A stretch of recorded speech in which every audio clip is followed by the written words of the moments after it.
Hello and welcome to the Navy Blue Corner. I'm Ian, joined as always by my good mate Lockie, and we are back to build up an almost must-win clash against GWS to keep our season alive, which feels kind of crazy at round 11, but that is kind of the situation that we have put ourselves in. We are 11th on the ladder, 4 wins, 6 losses. This is a bit of a chance to get closer to evening the ledger, heading into the bye against an opposition that have honestly kind of been like us this season, very underperforming from their expectations. Firstly, Lockie, though, how are you? But secondly, and more importantly, is this a must-win game against the Giants? I'm well, mate. And it does feel like that. It feels like it will shape the vibes of our bye content regardless. It'll feel very different, I feel like, whether it's an extra one in the win or the loss ledger here. So, yeah, sure. Let's call it must win. You know, we love saying that. 100%. So let's kind of delve into this a little bit more before we get into really talking about and dissecting our matchup against GWS. There's a few things we need to go into more holistically because, and we've been speaking about this a lot over this run of games, but we said before it, 5 games, 4 wins out of that 5 is perfect. Truly getting our season back on track, heading into the bye. But our worst case scenario that we were okay to accept was 3 out of 5. Now, if we get the win this week against the Giants, that's 3 wins out of 5. We did also manage to get 1 scalp against Geelong, which I had added at the time saying this was something that is a must out of this fixture congestion, I guess you could call it, because our form was so bad before. We need a scalp. We can't just be winning the games we expect to win. We need to be able to prove a little bit more. So I think off the back of that, seeing as this could get us those 3 out of 5, is that enough? Now looking at it, at where we are 4 or 5 weeks on, would you be content with that? I guess, what would your reflection be if we do get this win? Because we did say we have to judge it at the end and not to lose our heads during it. Yeah, it's true. I mean, we recorded an episode a few days ago. I feel like my vibes are pretty similar since then. Like, I guess it's all well and good for us to make those predictions 5 weeks out in terms of like how we'll feel. And like you said, a 3 from 5, we kind of said, we'll take it, but not ideal. So I guess that's still how I would feel. Like, if we win this one and go in at 5 and 6, we would have taken that after the 4 losses that we started the season with. But but like I said, my energy towards this season shifted a lot after the Sydney game, where I was still very bullish even through everything kind of before then, and this took the wind out of my sails a bit. So 5 and 6, I was going to say that's unders of where we're at, but maybe it is only a win unders perhaps. It is really strange when you record 5 weeks previously, make these almost predictions, and you think, okay, 3 and 5, I guess we'd be okay with that. And now fast forward, if we do get a win, which again, we're projecting we may not get that. But in this hypothetical of we beat the Giants this week, and I'm not happy with it still. It's the best out of a worst case scenario. I think our season would still be alive. Finals is still there. But you're right. The energy and the way that we've performed over this 5-game stretch, there's only been 1 game that we've looked good. Let's be honest. Geelong, we looked amazing. Then one of the worst games of the season, the worst 4-quarter performance against Adelaide.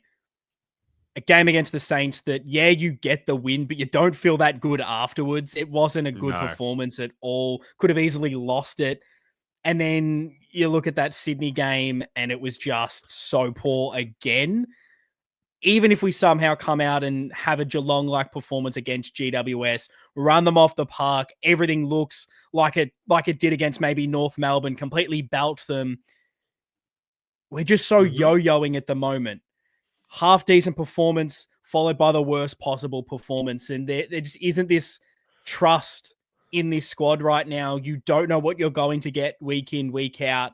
It feels quite bleak.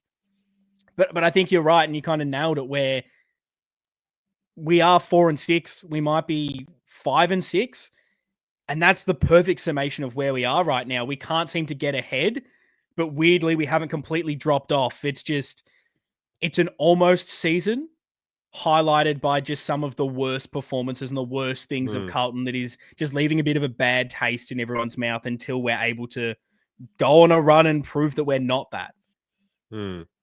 I agree. And I do try and step back at times like this and look at the broader league, because there's so many teams around us on the ladder that, you know, on the Freo corner, I'm sure they'd be saying the same thing. Essendon, the Giants themselves, Sydney, Saints, Port, like all of these teams would be looking and saying, we thought that we would be like in the top 8 hunt, and we are yo-yoing, like you said.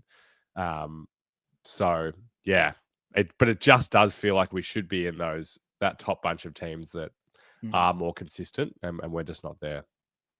And I think that's why it's so important to win this, to just go into the bye that week off with some positive energy and to remain in that touching distance. You lose and who knows what happens. And that's the kind of the question I want to ask you off the back of that. What would that mean for our season? 4-7 into the bye. Is that finals done? Is that our season over? Where would that put everything for you? God, well, you need to take us back to 2023. Do you remember our ledger at the bye? I would guess that it was that or worse. I don't. I can quickly try and look it up for because you. that would be interesting. Because I mean, statistically, the answer is no. But God, we almost need to go back and listen to where we were at that stage, because I remember we were absolutely seething, you and I, going into that bye. Well, what's kind of weird is round 10, we were 4-5. Round 11, we were 4-6, which is what we are currently. This is good. Round We're making 12, a prelim. it's 4-7. Perfect. So it gets to 4-8, Lockie. It gets to 4-8, and then all of a sudden we finally get that win and go on a run. So I guess, look, there's still a chance with this squad, but how confident are you that we can go on another run like that, Lockie? Not confident, but yeah, you have to say that it's possible, because pretty much every season under Voss, we've seen this tale of two halves. So maybe we should be dropping this game just to add that extra fire for the second half. But no, we shouldn't. But it is crazy, at least mentally for you and I as fans, how different I think 5-6 to 4-7 would feel optically. Oh, 100%. It would really feel like the season is done. It kind of felt like that against Sydney, where, and I feel like I keep saying this every week, but there's so many of these matchups that we go into and we build them up, and maybe it's our fault we're building them up too much, but they feel like these, if we win, we're a step forward, and here we go, our season starts. And we seem to, at every single one of those little iterations, fall back. And then when it gets to, well, we can't lose the next one, we just scrape over the line. And then it builds up and we fall again. And I think if we lose this time, it will truly feel like this isn't a game against GWS where it's building. This is we need to win this to save ourselves. So if we lose this, then it will feel like that 0-4 type again, where we're falling backwards. You start to look at all those external variables of, oh, hang on a minute, we don't have our first round draft pick. We'll probably lose De Koning. What's the list look like? And you start to just, every bit of negativity you can find, you will latch onto it and build this thing bigger than yourself. And that's just the reality right now. And it's why this game does feel so important. So I kind of then, let's go to the flip side. We win this game. What does that do then for your perspective, knowing that after the bye, Essendon, West Coast, and North to kick things off? What would that do for your perspective and the way you would look at things? It's definitely going to affect how we forecast those games, I think, Mm. for one. I think a win here, like you said, we'd probably be looking at, we're going to clean sweep through all of those matches. And we're back on the precipice of the top four.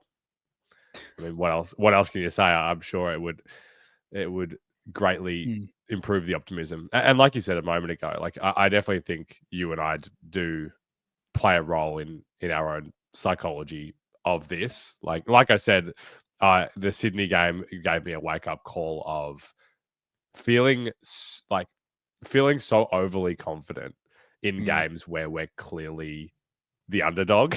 So it's a bit different this week as the Giants when, we are the favourites going in. But I kind of was going into every game expecting that we'll win. And I think that expectation is gone now. Like the hope is there, but the expectation is gone. But a win this week, and I'm going to be expecting to win those first three games.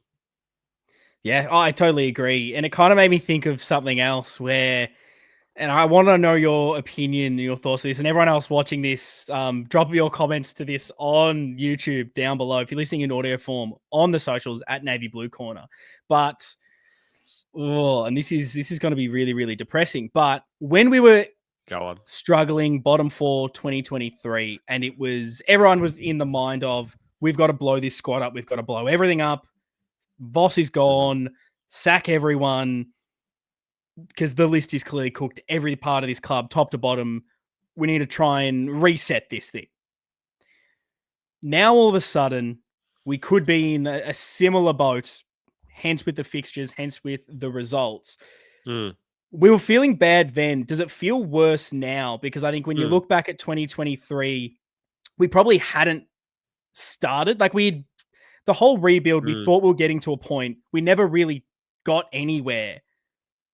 So we never had a true accomplishment along the way. We thought we'd be good, but we're not. Yep. Now we made a prelim. We made finals again. We're further down the line with a lot of these players age-wise. If this does blow up and things start to look really poor in this second half and we're going to be needing a reset, is it worse now that we have experienced, I guess, that little bit of joy in between? It's a great question. It's crazy to think that we were kind of saying those things a couple of years ago, I feel, like in hindsight, when you think about who those players are. Like I remember the players that we were calling out, all of which are probably some of the players that we would most want to keep now, or like the ones that, you wouldn't even consider blowing up. It's worth going, and if listeners weren't around with the Navy Blue Corner a couple of years ago, go and watch a couple of the episodes around that time in 2023, because I think the emotion was anger then, and I think my emotion wouldn't be and a bit of disbelief as well, I think, at what we were seeing. Yeah, I agree. I don't think that won't be the emotion if we lose this one going into the bye. For me, it'll be more of a, like, I guess, just like sadness kind of thing. Like it's more like, like you said, we're further into this journey now. Like I'm not mad about it. Like we've given it a go, and it's like, yeah, it's just depressing, to be honest. Almost like a bit of apathy, which is horrific, where you're wanting to step away from this emotionally. And obviously this is all a hypothetical, so I don't want to get too depressed as we go into it. But I think the reason we are feeling this and sort of towing this line of about to lose our heads or holding on to the season and our feelings is, like I kind of touched on briefly last episode in our Sydney review, when you look at the list ages and our kind of best players, this is kind of the squad. We've built the squad for now. If all of a sudden this isn't the squad and we need to make some changes to fix it, that's so much harder now. And trying to look at that of, oh no, we've built this whole thing for 10 years and it hasn't worked. Where do you go from there? And I think that's such a harder prospect of managing that, being a middle bottom of the road team, than if it had just completely fell off. We were bottom of the ladder and you can just rebuild. Kind of can't do that right now. It's this weird rebuild on the run, which without any success, how hard is that? Mm. Yeah, it's totally true. Which is why when we kind of touched on this a bit on the weekend, my mind goes far more to like coaching, tweaking for a year than big changes. Kind of maybe give that a crack for one more year after this. And if that's not the lever, then make some bigger changes. Yes, but let's park that for a moment because it hasn't happened yet. We don't have to be depressed We're gonna until win. it happens. But let's try and look forward, maybe in a bit more of a positive way. We'll find out at the end of this little exercise. But Okay. we love a little fixture prediction. And this is all about trying to figure out if this really is a must-win game, Lockie, because I like currently it. our record is 4-6. To make finals, last year you needed 13 wins. In 2023, you needed 12. However, the Dogs missed out on the 8 with 12 wins. So maybe it is 13, especially because, unfortunately, to bring this up again, 2022, 12 got you finals, but we missed out on 12 wins. 2021, you only needed 11 wins. So it looks like 13. 13, yeah, where is that now? It looks like 13 guarantees you finals. 12 is a bit more touch and go. So keep that in mind. I'll run through all of our fixtures to go. I want win or loss. If anyone listened to this kind of prediction early in the season, we were Mick Malthouse. We could not see ourselves losing a game. But I want to know, Lockie, GWS, win or loss? I think we should beat the Giants at home. Yeah, I agree. Essendon. Yep, we'll win that one at home as well. West Coast. Shout out to Dan Block if he's listening, but I think we should win that one. North Melbourne. Well, we often try and be... When we play a team twice, I feel like you and I often try and give a win and a loss, right? But I don't think we should do that in this scenario. Perfect. So we are aligned. So we're going 4 from 4. Then we play Port Adelaide away. Win or loss? Should we blow this team up? Wins 4 in a row. I mean, Port Adelaide at Adelaide Oval. I think more likely than not, that's going to be a loss. I agree. Collingwood, win or loss? Fucking hell. Draw. Oh, that's interesting. I think realistically loss. We just can't get it against them right now. Brisbane, but at home in Melbourne. Yeah, I'd put this one as a loss. I agree. Melbourne, who all of a sudden have hit some form. Yeah, I don't see it lasting. I think we'll win this one. I've got that as a win. Hawthorn. Loss. Agree. Fremantle away. A fixture that we have some good history in here, Lockie. Can we do it again? Yeah. Freo away. I mean, you gotta just think about all those moments we've had the past 6 years. I reckon you put this one as a win. Okay. I've got as a loss. You've got as a win. That is. You do? Okay. Yeah. I like that though. Gold Coast at home. Oh. Win. Okay. I've also got that as a win. Port Adelaide now in Melbourne. Yeah, I think, again, follow the win and a loss. So I think win this one at home. Yep. Essendon to finish the season. To make finals. Essendon probably bottle it if it's the last game of the season, knowing us. But no, I've got to win. And I assume you're a win also? Yeah, again, it's hard because we play them twice. Yeah. Now, obviously, this is the optimistic side, and knowing Carlton and the way we do things, it's not going to be as easy as that. If it was this easy, I wouldn't have had a tip wrong this season, Lockie, and that has not been the case. But I think the bigger thing when looking at this is, one, how easy our fixture is on paper.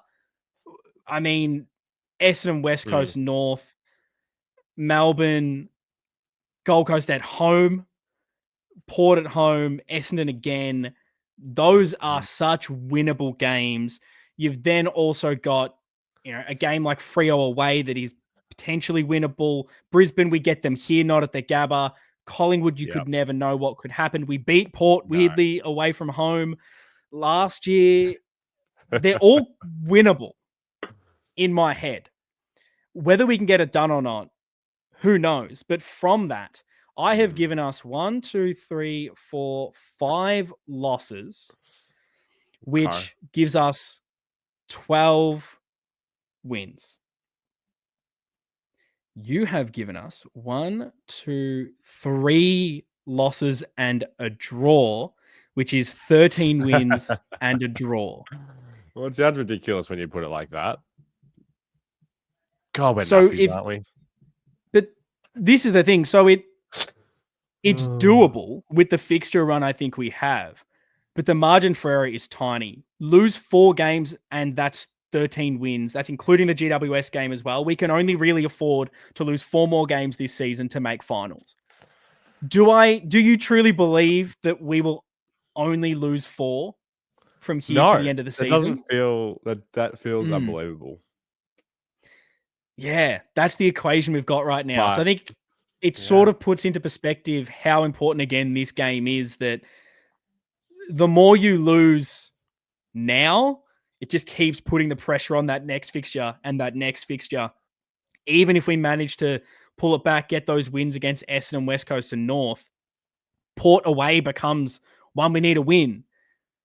And it's so frustrating because we put ourselves in positions to get some wins this season, even in games maybe we shouldn't have won given the opponent, but it's how close it's been.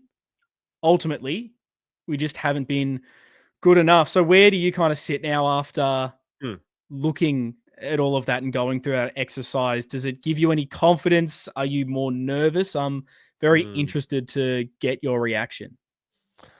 maybe slightly more confident. I mean, I hadn't looked at the fixture in this granularity post bye yet, and you're right, it does seem more favourable than not. As always, it's going to take some injury luck. It's going to take us getting teams at the right time, and it's going to take us getting some momentum and holding that momentum throughout this part of the season. The precedent is set. We've literally, like, nobody can tell me that it's not possible because we were sitting here 2 years ago saying it's not possible, and it happened. Doesn't mean it's likely. We have to get it done and not put that pressure on ourselves. And I think I will know your answer to this, but I want to get a bit of a vibe check on this from everyone, the listeners and watchers included, because some fans are saying, doesn't matter if we just scrape into finals. We'll just lose again first week. It's not worth it. What's the point?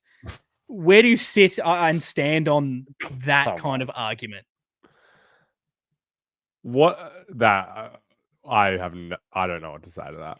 Like, you cannot be like you can't be the premiership favorite every season. So what is like I don't even know how to address that.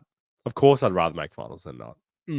Especially because we don't have our draft pick. There's almost no incentive to lose games and get a better pick. So, no, I want to be there in with a chance. If we manage to, I think looking at the margin for error, it kind of fills me with confidence that if we somehow do scrape into finals, that there is at least a level of form building into the end of the season. Sure. You know, I highly doubt that the way we limp into finals is we get to 13 wins and then all of a sudden we lose the next 4 of the season and go in with no form. I feel like we're losing them in between there, Lockie. Good point. To do that in the back half of the season means things have turned around a little bit for us. I think you always have to take finals. I think it's crazy not to. I'll never understand that perspective. If anyone does have that perspective, I'm very intrigued to just understand it. So if you are in that mindset of don't even bother, it's not worth it, drop your thoughts in the comments. I hope that's not insulting me saying it. I'm just genuinely intrigued because that's not how I think. But now moving on to the GWS preview, talking about this game. What have you made of GWS so far this season? And how do you see this matchup against them? Are you confident we can get this win in the way that both of these teams play? I'm very intrigued to hear your thoughts on this. Yeah, I've watched a decent amount of the Giants this year. Quite up and down like us.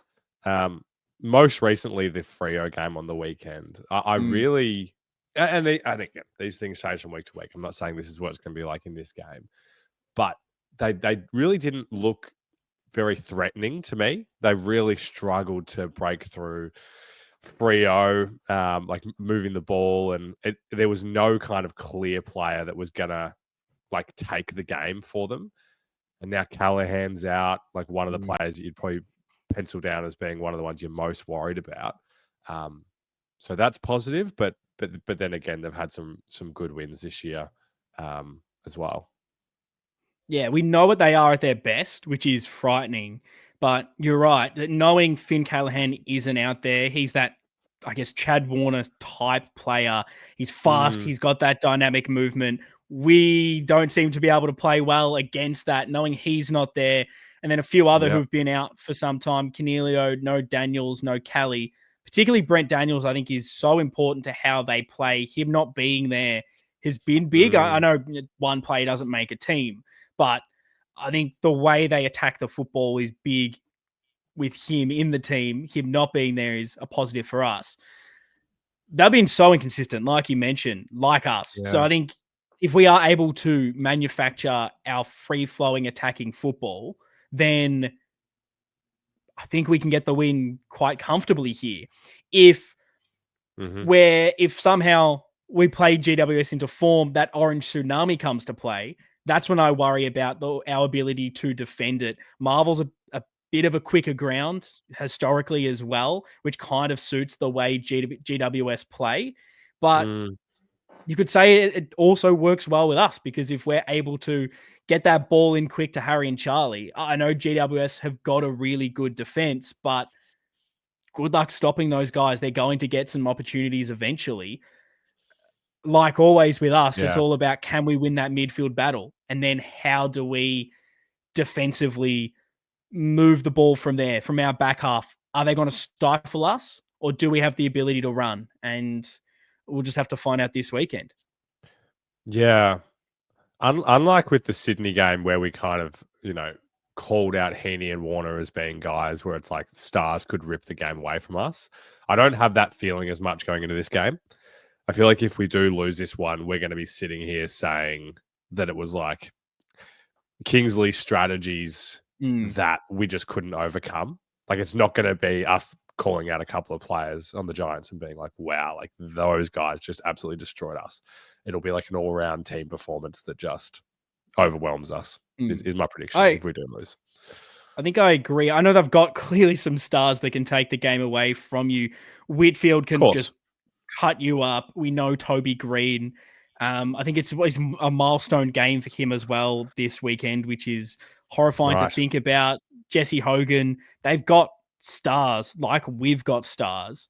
But I agree. I think the way GWS tend to beat you is a complete buy-in, moving that ball quickly, and that's probably the thing that we have to stop. Going on to team selection, there is a lot going on this week. A lot of tests. So where do you see it? What are your kind of changes this week? We know Boyd is out confirmed with his concussion. Yep. And then going through these tests, like, are there players that you would risk, whether they're borderline or not? You've got Silvani, Akers, Fogarty, De Koning, Fantasia. You could even add into this a Chincotta, who made his return last week in the VFL on some managed minutes.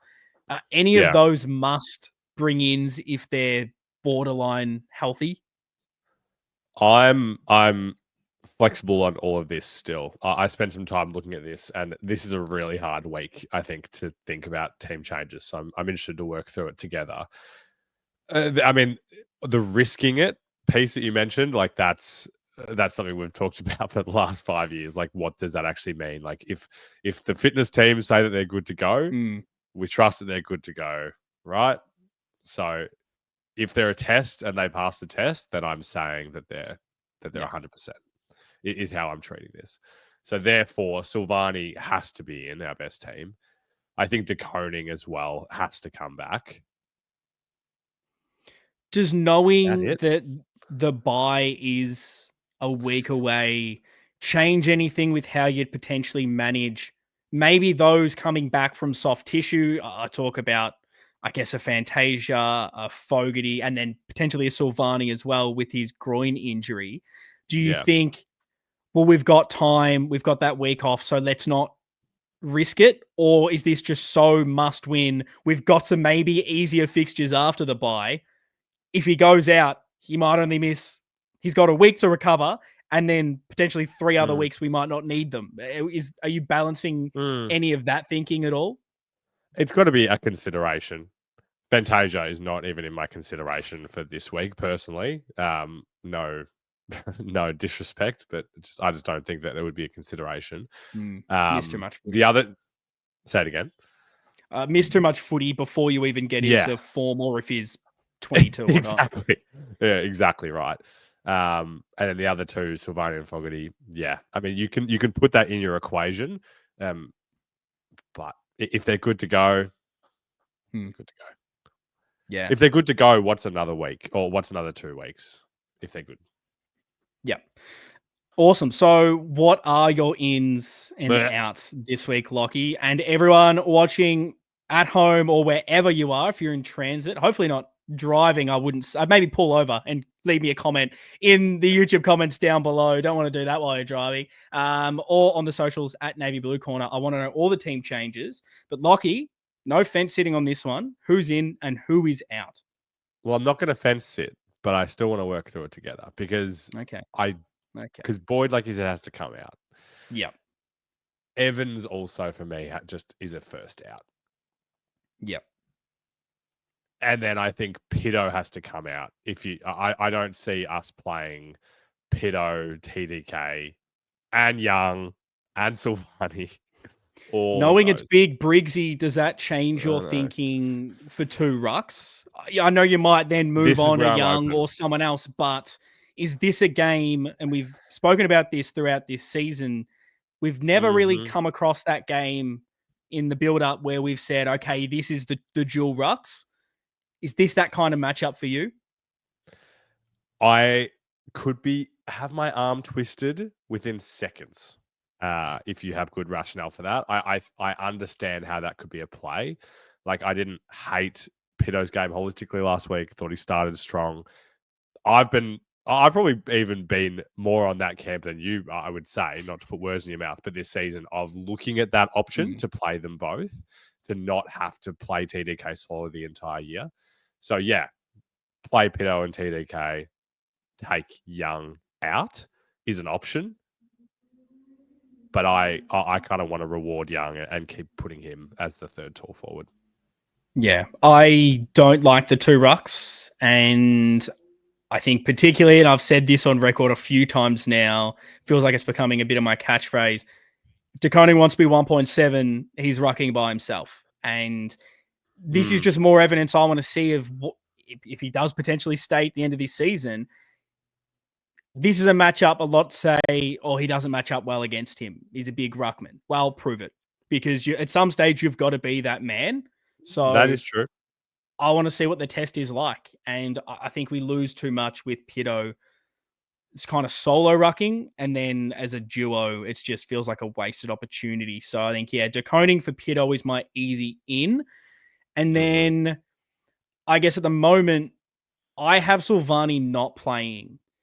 And that's mainly due to, felt like when he did the injury, it was, okay, well, he's missing this week. It's a case of how many. Scans come back and all of a sudden it's a test.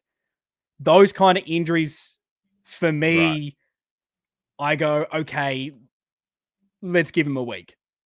If he's borderline and it was already potentially really bad and we've pulled it back, let's give it a week. If it was the opposite and it was touch and go for the whole time, I'd feel a bit more confident.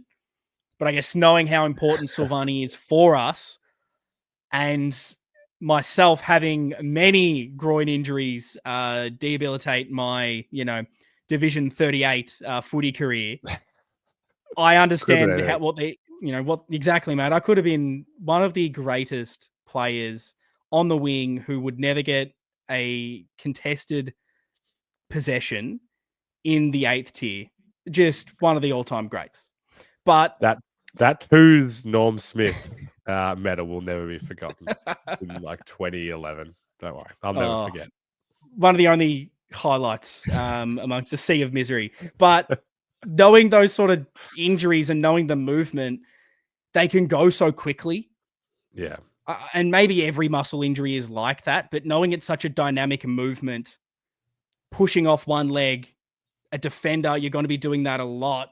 You're going to get yourself in awkward positions in the air. It worries me a little bit. So in my head, he's not available. And He did look with that, I'm just, absolutely beaten in the game. Like yeah, he was absolutely smashed around. So I can understand.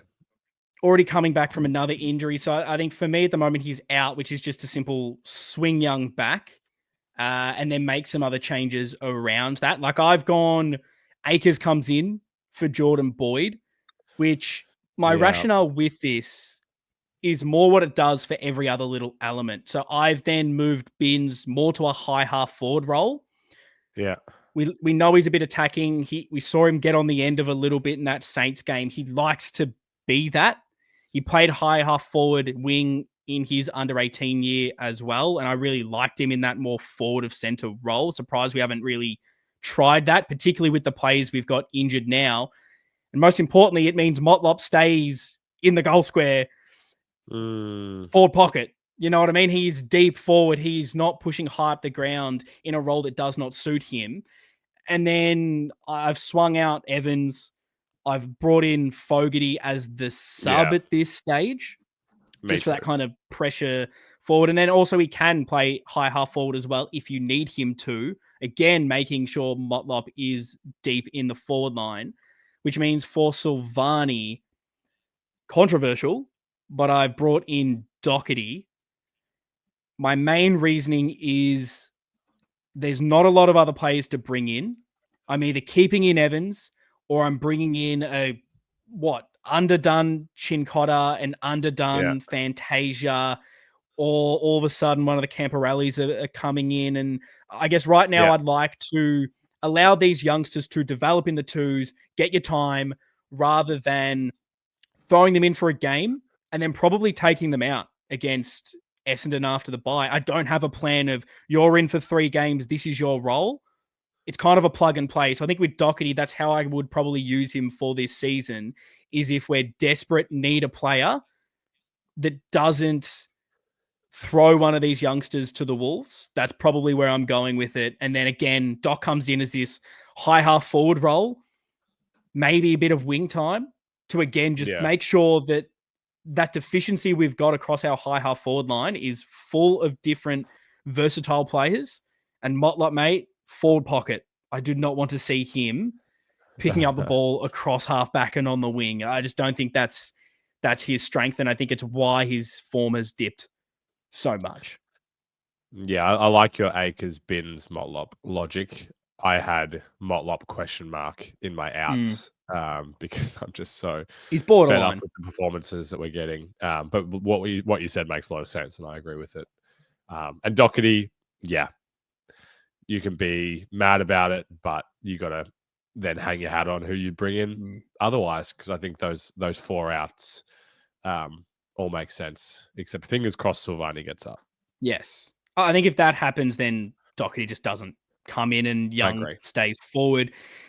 How do you sit on things at the moment as well? Because a lot have obviously been quite upset with Evans and Motlop and maybe these more bottom of the 22 players.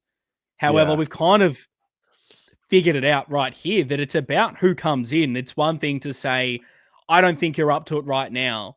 But one, is there a player to come in? And 2, are they going Yeah. to perform better? We saw this when, Fogarty goes out with an injury. All of a sudden, Evans has to come in because there's no one else. If you're Yeah. now dropping Motlop, that means Evans probably has to play. And now the people are still not going to be happy. So Yeah. do you have much of a perspective on dropping for form and standards, even if what you're bringing in maybe isn't the perfect role or is worse output wise, particularly in this kind of must win context? Yeah. Oh, that's an amazing question. And I think there'll be very different views from listeners on this.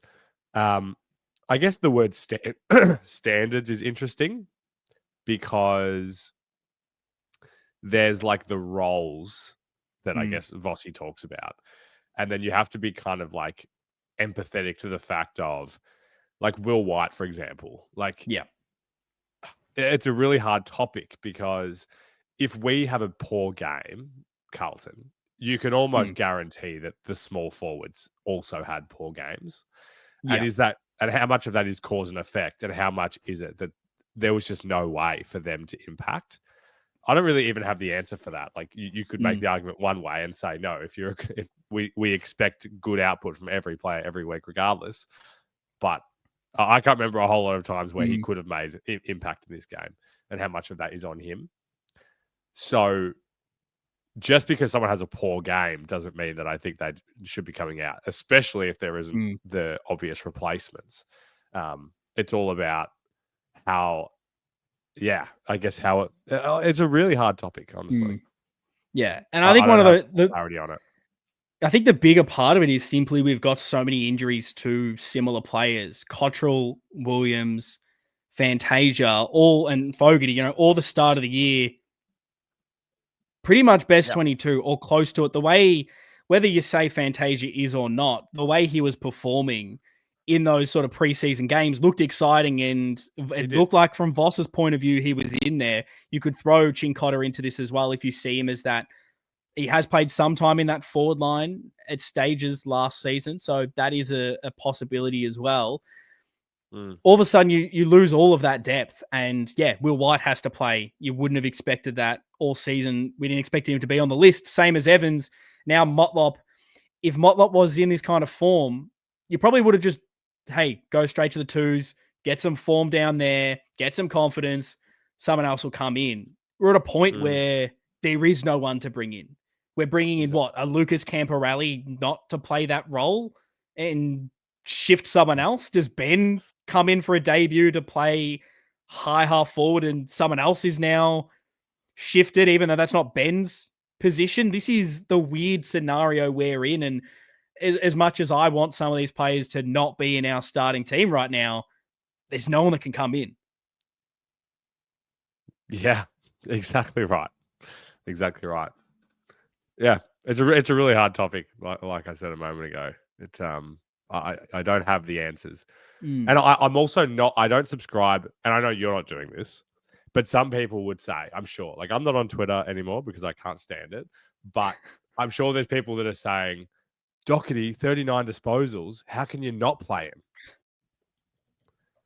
And I know that's not why you're bringing him back in, but just because somebody performs well in the VFL, it's not like you just can't treat it so binary. Well, he did that before he came in against Adelaide. I think he had 37 touches, and then, it is what happens. But it's interesting. Now, before we go, actually, I'll ask one question on this quickly. If Silvani's out, a lot of people are saying, well, there's a young man that has been playing quite well, Harry O'Farrell in the twos. Let's give him a debut. The half. For me, it's a no. It's a let's just develop the man. Is that where you sit as well? Yeah, particularly with just the options that we had there, like swing Young around. Yeah. Perfect. Now, last thing we'll touch on, because unfortunately you've decided that even though it feels like you're already on holidays, even though you are working, I get it. This is a big move. You're over in London, but to me, you're not in Melbourne, so you're on a holiday. You're going on another holiday, and I'm not going to be able to debrief this GWS game with you. And so we may not be able to talk too much and get your thoughts on something I know you love quite a lot, the mid-season draft, Lockie. You're all across this. In depth, watching all the state league players every single day. Mate. You could tell me, the last person on the list on the bottom table in the waffle. I know that. But taking away the actual players and who they could be, because honestly, who the fuck knows who will get selected? I want to kind of swing back one of our favorite segments of all time that we didn't invent, the typewriter, from big Sam McClure and Nick Del Santo. What type of player would you like us to target? Do you have a position of need in this mid-season draft on the 28th of May? And then with that, would it be a plug and play, we need someone right now for the end of the season, or is this for the future? You know, if you're able to plug out the most perfect Lockie prospect, what would it be? Wow. That's a great question without notice, Ian. Thank you so much for letting me have a think about this one. You're welcome. Plug and play.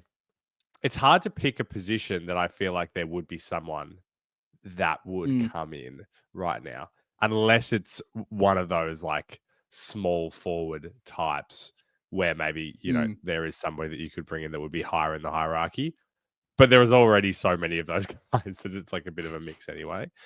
So my mindset does go to, I don't know, almost like just the best player available that we can get our hands on as someone to, you know, and hope that they're going to be a Nick Martin or something like that, or Newcomb. I think we're aligned. In my thoughts, if someone was ready to come in and genuinely have a big impact, they'd probably already be on a list. They might impact to a small degree, but not what we're expecting. And not for us. I think we just need to look at skill set, maybe over position a little bit. And I think we just need someone with good. If we're bringing in anyone, which it looks like we're using one pick, we're keeping one open for Nick Newman to hopefully return, would be someone with decent ball use, hopefully some pace or some sort of dynamic movement. And in whatever position that is around the ground, I almost don't care. I think clearly front half is something. I don't know how many more are out there. We brought in Frankie Evans as that for now. Clearly that hasn't worked. Will White's a bit for the future. Looks promising. Do we go again for a small forward? Do we look for a more general forward, a high half forward? That's probably where I'd be looking at this stage. It seems the biggest hole. Yeah. I don't know.